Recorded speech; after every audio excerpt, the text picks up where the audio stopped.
Jesus, we enthrone you. We proclaim you are standing here in the midst of us. We raise you up with our praise,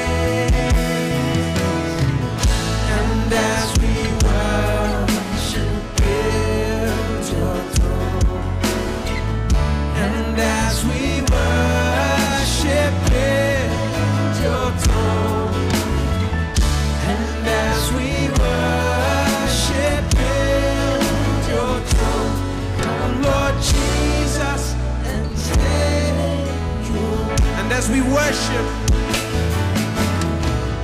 and as we worship build your throne, and as we worship build your throne, and as we worship build your throne, come Lord Jesus and take. Sing it one more time. As we worship, let's worship Him.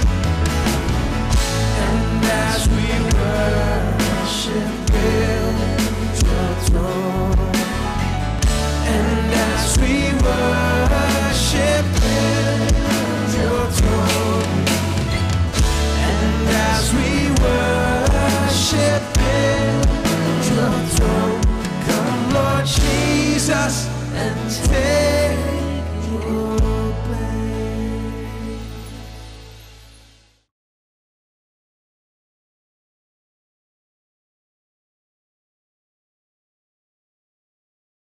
जो हमें दिया गया है उसे हम कैसे ले सकते हैं? देखिए, विश्वास यहां पर काम करता है मालिकाना अधिकार के साथ में। यदि आप जानते हैं कि आप मालिक हैं, तो फिर आप उसे लेना चाहेंगे जो आप जानते हैं जो आपका है। ठीक है, मुझे याद है 1964 की बात है। मेरे पिताजी ने पहली कार खरीदी 2000 रुपए में। 2000 रुपए में इन दिनों में साइकिल भी नहीं मिलती, मुझे पता नहीं कितनी कीमत की है, लेकिन 2000 रुपए में उन्होंने पुरानी कार खरीदी और उन्हें ड्राइविंग नहीं आती थी। तो उन्होंने एक ऐसे भाई को ढूंढा जो कि उनके दोस्त थे और वो उन्हें संग लेकर गए। वो गाड़ी चलाते थे लेकिन उनके पास कार नहीं थी। ठीक है, उन्होंने कहा मैं कार खरीदने जा रहा हूं, क्या आप मेरे साथ में आकर मेरी मदद करेंगे? और ये एक अच्छे बंगले में रहते थे जहां पर पार्किंग के लिए जगह थी। मेरे पिताजी को ज्यादा कुछ पता नहीं था। हम जहां पर रहते थे वहां पर सड़कों पर पार्क करना पड़ता। जब तक पिताजी ड्राइवर को ढूंढे और कार का उपयोग शुरू करें, तो पिताजी ने कहा आज कार खरीदते हैं, आपके घर में उसे छोड़ देंगे, अगर आपको कहीं जाना है तो उसका उपयोग करें, कोई बात नहीं, लेकिन कुछ दिनों में मैं ड्राइवर को ढूंढता हूं और फिर आकर लेकर जाऊंगा। तो हम वहीं पर छोड़ आए और मेरे पिताजी को इसके लिए कुछ हफ्ते लग गए कि ड्राइवर को अरेंज करे और ये सब। और फिर हम बड़े उत्साहित थे, हम वहां पर कार लेने के लिए गए। हमने दरवाजा खटखटाया और वहां पर उस बहन ने खिड़की से झांक कर कहा क्या? हमने कहा कार, हम कार के लिए आए हैं, आपके पास चाबी है? उसने कहा नहीं, कार को हाथ नहीं लगाना, ये कार हमारी है। उसने यही कहा। मैं मजाक नहीं कर रहा हूं, ये सब कुछ यहां पर पुरसवा कम में ही हुआ है। उसने कहा कार को हाथ नहीं लगाना, ये कार तुम्हारी नहीं है, ये हमारी है। मेरे पिताजी ने कार के लिए दाम चुकाए और सारी रसीद ली। आरसी बुक भी उनके नाम पर थी और सब कुछ हो गया था। कहा कार को हाथ नहीं लगाना, जानते हैं? तो हमें पुलिस के पास जाना पड़ा क्योंकि वो सुन नहीं रही थी। तो हम पुलिस के पास में गए। पुलिस वाले ने मेरे पिताजी से कहा ये किसकी कार है? मेरे पिता ने कहा मेरी कार है। मुझे सबूत दिखाइए। तो उन्होंने रसीद दिखाई, आरसी बुक दिखाई, सब कुछ दिखाया, डॉक्यूमेंट दिखाए। तो कहा मेरे साथ आओ। सीधा घर में लेकर गए, दरवाजा खटखटाया और कहा कि कार की चाबी कहां पर है, इन्हें दे दो, इस कार की चाबी दे दो। और उस बहन ने जाकर चाबी लाई और हमें दे दी। मैं ये क्यों कह रहा हूं? देखिए ये तो सच में हुआ है। बात यह है जब आप जानते हैं कि आप ही मालिक हैं, यह बड़ा फर्क लाता है। जब आप निश्चित रूप में जानते हैं, मालिक होने के बारे में निश्चित हैं, तब आप उससे निश्चय ही ले लेंगे। देखिए यहां पर संपर्क है आपके मालिक होने के जानने में और आप जिसके मालिक हैं उसे ले लेने में। यह आत्मिक क्षेत्र में इतना ज्यादा सत्य है। यदि आप नहीं जानते हैं कि आप मालिक हैं, तो फिर ये बहुत ही इस तरह से होगा कि आप इसके लिए बड़े कम परिश्रम करेंगे कि उससे ले ले जो परमेश्वर ने आपको दिया। कारण यह है कि हम इसे लेने के लिए ज्यादा काम नहीं करते। परमेश्वर ने जो बहुतायत से दिया, इसके पीछे कारण यह है कि किसी ने हमें प्रचार नहीं किया मालिक होने पर। अगले कुछ हफ्ते में यही तो प्रचार करूंगा। मैं इतना प्रचार करूंगा कि आप निर्णय लेंगे कि आप मालिक हैं या नहीं हैं। और जब आप निर्णय लेते हैं कि आप मालिक हैं, तो फिर आप नरक के उन फाटकों को लात मार के खोलते, शैतान को मारकर सारी चीजें ले लेती हैं। क्योंकि हम में से कुछ लोग इसके मालिक तो हैं, लेकिन अब तक उसे पाया नहीं है। हम अपने देश में इसे अच्छे से समझते हैं, मालिक है लेकिन मिला नहीं है। हम में से कुछ लोगों के घर है जहां पर कोई और रहता है। हम मालिक हैं लेकिन वो हमारे पास नहीं है। मालिक होना एक बात है और उसे ले लेना ये दूसरी बात है। कई बार आपको उसे ले लेना पड़ता है, सारे नैतिक तरीके का उपयोग करते हुए। जो भी उपलब्ध है उसका उपयोग करें। कई बार लोग गलत तरीके का उपयोग करते हैं, जबकि वो मालिक हैं और उनकी संपत्ति पर कोई और ही बैठा होता है। वो उसे दूर करना चाहते हैं, यहां तक कि उसे लात मारना चाहते हैं कि जो उनका है वो ले ले, क्योंकि वो उसके मालिक हैं। यानी जब आप जानते हैं कि आप मालिक हैं, तो फिर इन सारी चीजों को लेना यह मुश्किल नहीं होता है, क्योंकि आप अधिकार लेना चाहते हैं और आप बिल्कुल तैयार होते हैं कि देश के सबसे बड़े कोर्ट में जाएं और कोशिश करते सबसे अच्छे तरीके को और हर एक तरीका उपयोग करना चाहते हैं, जो कुछ भी आप जानते हैं जो आपका है उसे लेने के लिए, क्योंकि आप उसके मालिक हैं। अब चलिए कुछ मिनट में मैं आपको ये बता दूं। चलिए इसका उदाहरण देता हूं चंगाई के बारे में। लूका अध्याय 13 से देखिए।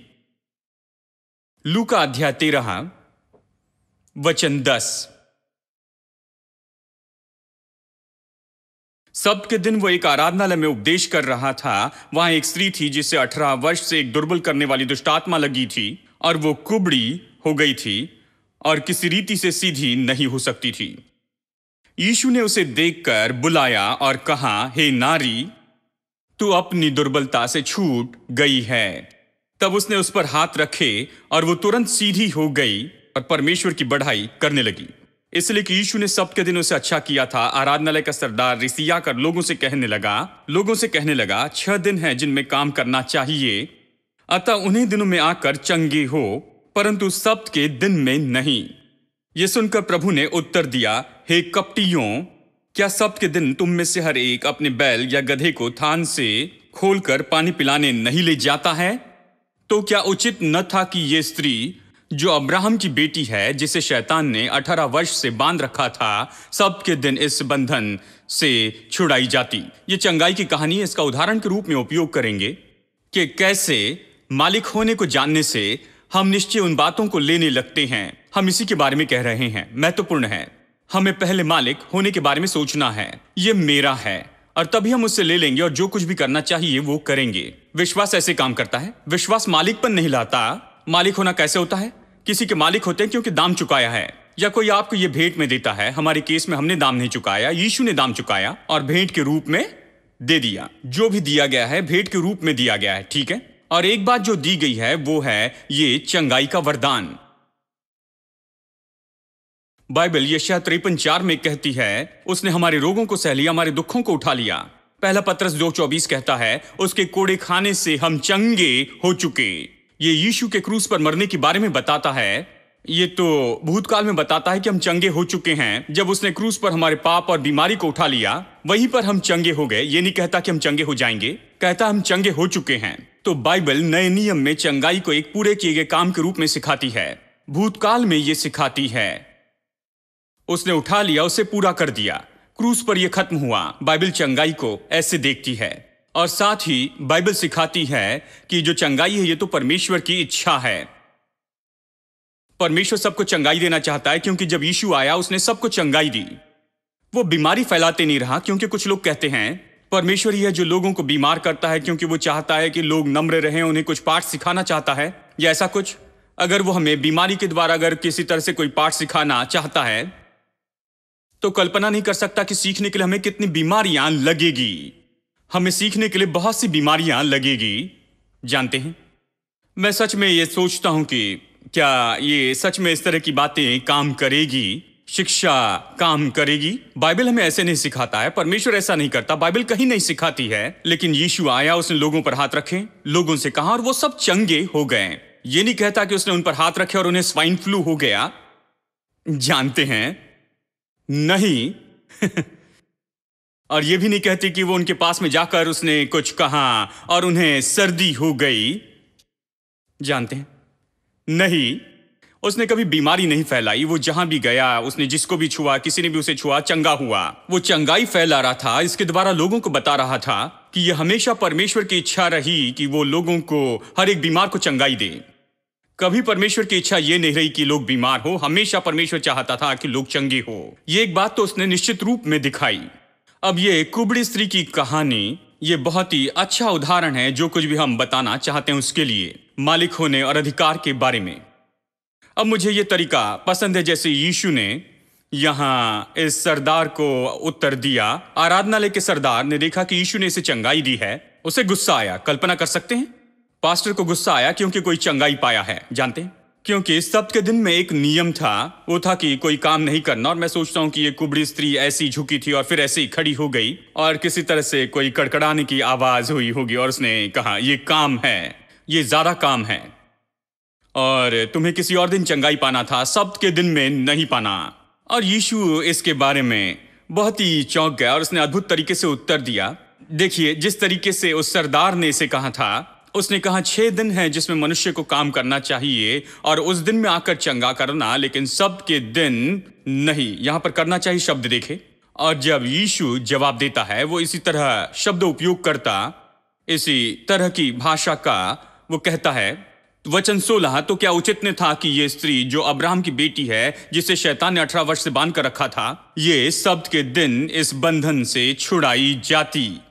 तो उसने कहा ये ऐसा नहीं करना चाहिए, लेकिन यीशु कहता है ये ऐसे ही करना चाहिए। जानते हैं, वो कहता है इसे करने का तरीका नहीं, यीशु कहता है इसे करने का यही तरीका है। वो कहता है ये पवित्र दिन है, यीशु कहता है चंगाई के लिए अच्छा दिन है। जानते हैं, लेकिन बात तो यह है, यहां पर यीशु 3 बातों से निपटता है, 3 मुख्य बातों से निपटता है। एक, और वो मुद्दा तो यह है, वो मुद्दा यह है कि परमेश्वर बीमारी नहीं भेजता है, कि कई बार शैतान बीमारी को फैलाने में जुड़ा होता है। हर समय शैतान बीमारी का सीधा कारण नहीं होता है, लेकिन कुछ ऐसे समय हैं, जैसे इस केस में, उसमें निर्बलता की आत्मा थी, बाइबल कहती है। उसमें ये जो कमजोरी थी, ये तो आई थी किसी एक आत्मा के कारण। एक दुष्ट आत्मा थी जो उसे कमजोर कर रही थी, इस कारण वैसी हो गई। 18 साल से उस आत्मा ने उसे झुका दिया था और वो सीधा खड़ी नहीं हो सकती थी, सीधा नहीं हो सकती थी।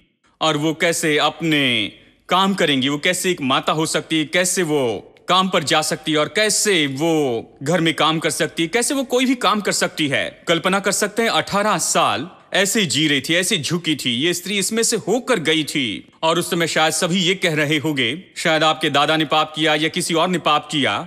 लेकिन सच्चाई तो ये है कि निर्बलता की आत्मा उसके ऊपर में आई थी और उसने इस बीमारी और इस कमजोरी को उसमें रख दिया। बीमारी 2 बातों के परिणाम में आती है। एक, असली पाप के कारण, क्योंकि आदम ने पाप किया, उस दिन से बीमारी मनुष्य जाति के अंदर में आ गई।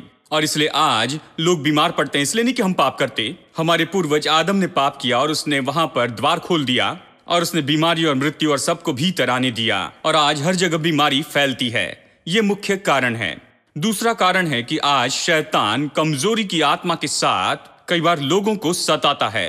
वो उन्हें परेशान करना चाहता है, उन पर बीमारी रखता है, उनको परेशान करता है। बाइबल से हम ये विचार पाते हैं।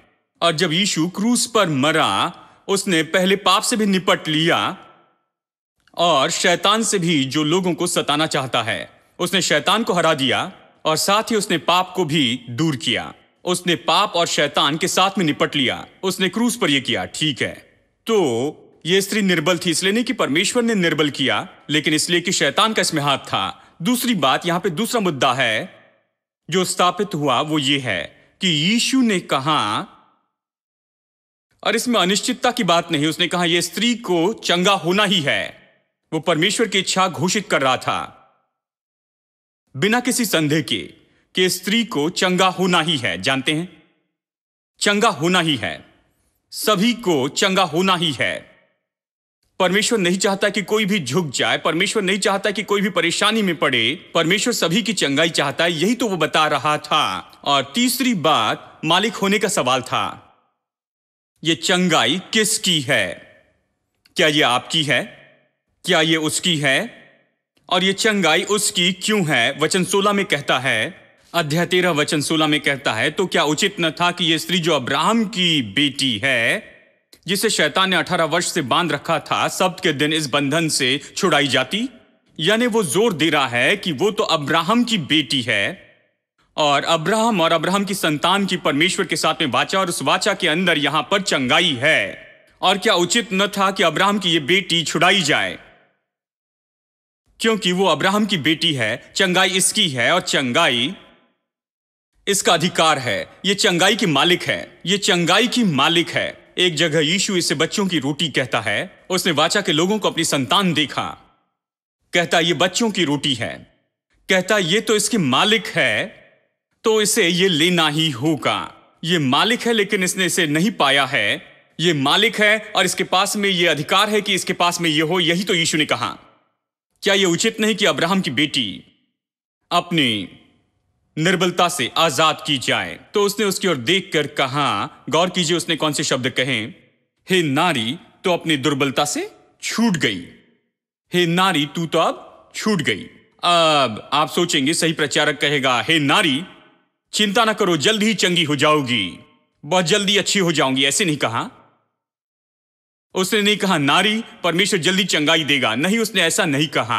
नहीं, उसने कहा नारी तू छुड़ाई गई है। इसका सच में मतलब है, हे नारी तू आजाद स्त्री है, तू स्वतंत्र है। हे नारी क्या तुम्हें पता नहीं तुम आजाद हो? वो यही कह रहा था। जब उस स्त्री ने यह सुना तो इसे सुनकर चौंक गई होगी। देखिए, पहली बार मैं जानता हूं कि जब वो आराधनालय में गई होगी तो किसी ने कहा होगा तुम्हारे परदादा के पाप होंगे, ये पाप या वो पाप होगा, इसलिए तुम ऐसी हो, शायद परमेश्वर के पास महान उद्देश्य होगा, ये सब कहेंगे। लेकिन कोई नहीं कहेगा कि स्त्री तू आजाद हो गई है, तुम अब्राहम की बेटी हो, तुम इससे छुड़ाई गई हो, तुम इससे आजाद की गई हो, तुम चंगाई के लिए निश्चित हो, चंगाई तुम्हारी है। किसी ने उससे ऐसे नहीं कहा। अपने जीवन में पहली बार वो अलग तरह के प्रचारक को देख रही थी और उसने कहा, हे नारी तू छुड़ाई गई है। मैं सोचता हूं ये शब्द उसके अंदर मानो बिजली के जैसे चले गए होंगे। इसने उसके अंदर विश्वास उत्पन्न किया। ये मानो ऐसे जैसे परमेश्वर खुद उससे बातें कर रहा था। वो जान गई कि वो पूरी चंगी हो चुकी है, चंगाई उसी की है, वो इसकी मालिक है, और इसलिए वो तुरंत सीधा खड़ी हो गई। जब उसने जाना कि वो इसकी मालिक है, उसने तुरंत उसके अधिकार को लिया। हां, पहले आपको मालिक होने के लिए निश्चित करना है। क्या आप मालिक हैं? अब मैं आपसे पूछता हूं, वो स्त्री जो अब्राहम की बेटी है, चंगाई तो उसी की थी, क्योंकि वाचा ने इसकी गारंटी दी। उसके परदादा की परमेश्वर के साथ में वाचा थी। वो डॉक्यूमेंट कहता है कि चंगाई तो उसका भाग है जो परमेश्वर उसके लिए देगा, वो उसकी देखभाल करेगा। इसलिए जब इजरायली लोग मिस्र में से बाहर आए, 40 साल तक जंगल में चले, एक भी बीमार नहीं था। इस तरह उसने देखभाल की, क्योंकि एक वाचा बंधी थी। उसने वादा किया और उसे पूरा किया, बस यही। यानी वो अब्राहम की बेटी है, चंगाई उसी की है। तो हमारे बारे में क्या? प्लीज निकालिए, क्योंकि कुछ लोग देखकर कह रहे हैं, ठीक है भाई, वो तो अब्राहम की बेटी है, लेकिन मेरे परदादा का नाम है दोराईस्वामी। हां, मैं कहां पर आता हूं? बिल्कुल अब्राहम के जैसे तो नहीं हूं। मतलब जानते हैं, कुछ लोग कहते हैं, ओ वो तो अब्राहम की बेटी है भाई, लेकिन हम कौन हैं? हम यहां पर इस छोटे चेन्नई में बैठे हुए हैं और हम छोटे अयोग्य कीड़े हैं, जानते हैं? क्या हम चंगाई के योग्य हैं? ठीक है, गलातियों अध्याय 3 वचन 29। क्या आप चंगाई के लिए निश्चित हैं, या केवल यह स्त्री जो अब्राहम की बेटी थी? यही सवाल है। वचन 29, और यदि तुम मसीह के हो तो अब्राहम के वंश के हो। कितने लोग यहां मसीह में हैं? बाकी लोगों के बारे में क्या? आप में से कितने लोग मसीह के हैं? क्या आप मसीह के हैं? क्या आप मसीह में हैं?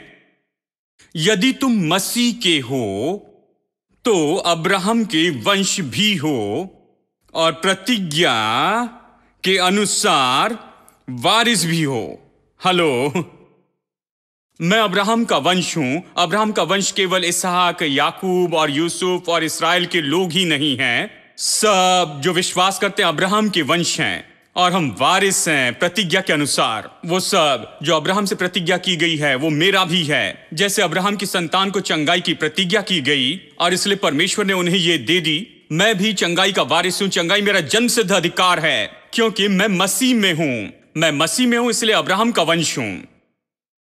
लेकिन और भी है, और वो ये है कि मैं केवल अब्राहम के वंश से बढ़कर हूं। मैं मसीह में हूं, केवल अब्राहम में नहीं हूं। मैं मसीह में हूं। वो स्त्री नहीं कह सकती थी कि मैं यीशु मसीह में हूं। वो स्त्री नहीं कह सकती थी कि मैं यीशु के लहू से धुलाई गई हूं। वो स्त्री नहीं कह सकती थी कि यीशु ने कलवरी के क्रूस पर मेरी बीमारी को उठा लिया। वो स्त्री ये सब कुछ नहीं कह सकी। वो ये नहीं कह सकती थी कि पवित्र आत्मा मुझ में रहता है। ये स्त्री इन बातों को नहीं कह सकती थी। लेकिन मैं ये कह सकता हूं, मैं मसीह में हूं और मैं केवल अब्राहम के वंश से बढ़कर हूं। मैं मसीह का हूं। मैं मसीह का हूं। मैं मसीह का हूं। मसीह मुझ में रहता है, मैं उसमें रहता हूं। पवित्र आत्मा मुझ में रहता है, उसके वचन मुझ में बने रहते हैं। मेरे पास विश्वास है कि मैं ले लूं उन सारी बातों को जो कि नैतिक रूप में मेरा है। परमेश्वर की आशीषें तो मेरा जन्म का अधिकार है, परमेश्वर की संतान होने के कारण। इसी तरह आपको इसे देखना है। आपको इसे देखना है, इसे सुनना है और इस पर मनन करना है। इतना ज्यादा कि आपका जो मन है वो तो मालिकाना बात से पूरी तरह भर जाए। अब मालिक जैसे बैठे किराएदार के जैसे न बैठे। आप मालिक हैं। आप मालिक हैं। संदेह में मत देखिए। आप मालिक हैं। मालिक जैसे चले, मालिक जैसे बातें करें। आप मालिक हैं। आप मालिक हैं हर आशीष की, आत्मा, प्राण और शरीर में। अब्राहम की हर आशीष के मालिक हैं। हर एक आशीष जो मसीह यीशु में है, आप उसके मालिक हैं। समस्या के बारे में परेशान ना हो। पहले अपने मन में और अपने दिल में इसे स्थापित कर दे, मालिक होने के ये विचार। तब आप देखेंगे कि आप किसी भी हद तक चले जाएंगे कि आप इसे ले ले, क्योंकि आप मालिक हैं। आमीन। In your presence, there is fullness of joy. At your right hand, there are pleasures evermore. You surround us with your favor, O Lord. The earth is full of your goodness. The earth is filled with your love. In your presence, there is fullness of joy. At your right hand, there are pleasures evermore. You surround us with your favor, O Lord. The earth is full of your goodness. The earth is filled with your exceedingly, exceedingly, abundantly, far above all we could ever ask or think. Exceedingly, abundantly, you give us all things to enjoy. In your presence, there is fullness of joy. At your right hand, there are pleasures evermore. Surround us with your favor, O Lord.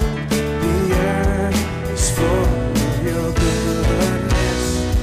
The earth is filled in your presence. In your presence, there is fullness of joy.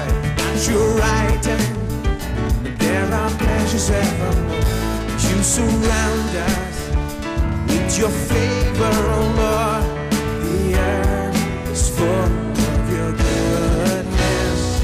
The earth is filled with your exceedingly, exceedingly, abundantly, far above all we could ever ask or think. Exceedingly, abundantly, you give us all things to enjoy. In your presence, there is fullness of joy. At your right hand, there are pleasures evermore. You surround us with your favor, O Lord. The earth is full of your goodness. The earth is filled with your exceedingly, exceedingly,